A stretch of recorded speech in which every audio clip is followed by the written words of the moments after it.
सुभाष चंद्र बोस 23 जनवरी 1897, 18 अगस्त 1945 भारत के स्वतंत्रता संग्राम के एक महान नेता थे, जिन्हें नेताजी के नाम से जाना जाता है। उनका जन्म उड़ीसा के कटक में हुआ था। उनके पिता जानकीनाथ बोस एक प्रसिद्ध वकील थे और माता प्रभावती देवी धार्मिक विचारों वाली महिला थीं। सुभाष चंद्र बोस शुरू से ही मेधावी छात्र थे। उन्होंने कलकत्ता के प्रेसिडेंसी कॉलेज और स्कॉटिश चर्च कॉलेज से अपनी शिक्षा पूरी की।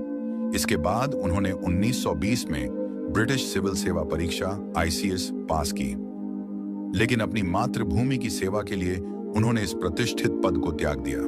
सुभाष चंद्र बोस महात्मा गांधी के विचारों से प्रेरित होकर कांग्रेस में शामिल हुए। हालांकि उनका दृष्टिकोण गांधी जी से अलग था। वह सीधे संघर्ष और सशस्त्र क्रांति में विश्वास रखते थे। 1938 में वह कांग्रेस के अध्यक्ष बने, लेकिन गांधी जी के समर्थकों के साथ मतभेदों के कारण उन्होंने इस पद से इस्तीफा दे दिया।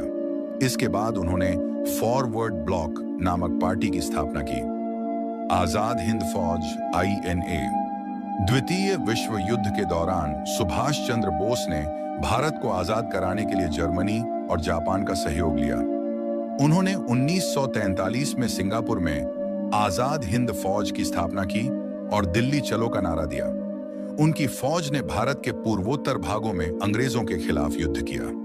18 अगस्त 1945 को ताइवान में एक विमान दुर्घटना में उनकी मृत्यु हो गई, लेकिन उनकी मृत्यु को लेकर अब भी कई विवाद हैं। सुभाष चंद्र बोस का जीवन त्याग, देशभक्ति और संघर्ष का प्रतीक है। उनका प्रसिद्ध नारा "तुम मुझे खून दो, मैं तुम्हें आजादी दूंगा" आज भी भारतीयों को प्रेरित करता है। उनकी कहानी आने वाली पीढ़ियों के लिए एक प्रेरणा है।